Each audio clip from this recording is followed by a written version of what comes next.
Une politique plus simple, plus lisible, plus de partenariats, plus de société civile et plus d'humilité. Le message qu'Emmanuel Macron a adressé au continent africain aujourd'hui peut se résumer à cette phrase: les marchés économiques et les présences militaires ne nous reviennent plus de droit sur le continent africain.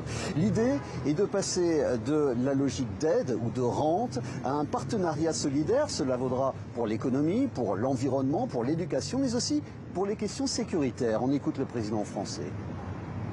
Au fond, la logique, c'est que notre modèle ne doit plus être celui de bases militaires telles qu'elles existent aujourd'hui.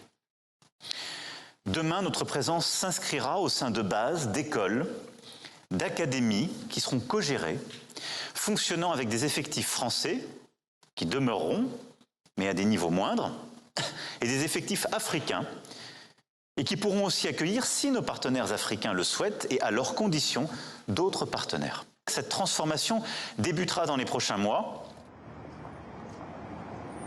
Le président français a appelé à une reconnexion et un signal de considération vers des pays dont les populations et certains chefs d'État ont clairement nourri du ressentiment à l'égard de la France et se tournent vers d'autres pays comme la Chine ou la Russie. On l'a vu ces derniers jours.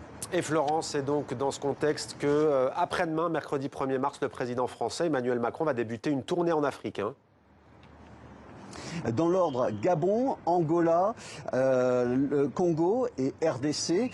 Trois de ces pays, les trois premiers, se sont abstenus lors d'un vote aux Nations Unies pour le vote d'une résolution exigeant le retrait russe de l'Ukraine.